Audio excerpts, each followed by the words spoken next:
Hello అండి, అందరూ బాగున్నారా? ముందుగా అందరికీ కార్తీక పౌర్ణమి శుభాకాంక్షలు అండి.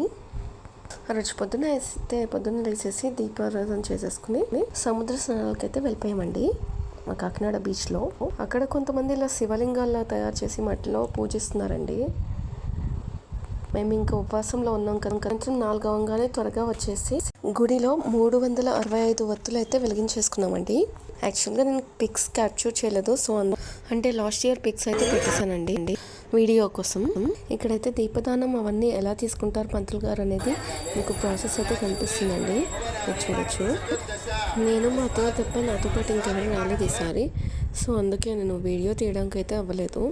సో అందుకే మీకు వేరే వాళ్ళ ప్రాసెస్ అయితే చూపించాను.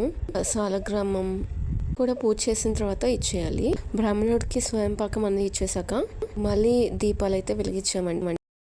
కాకపోతే అప్పుడే మాకు రెయిన్ స్టార్ట్ అయింది. ఇంకా చంద్రుడు కనిపించడేమో అనుకున్నాము, కానీ ఎలాగోలాగా మాకు చంద్రుడి దర్శనం అయితే అయిపోయిందండి.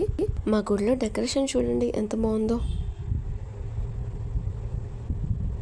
ఇంకా రిటర్న్ వెళ్ళిపోతుంటే అలానే వర్షం పడుతుంటేను మాకు డౌట్ వచ్చింది చంద్రుడు కనిపించడేమో అని.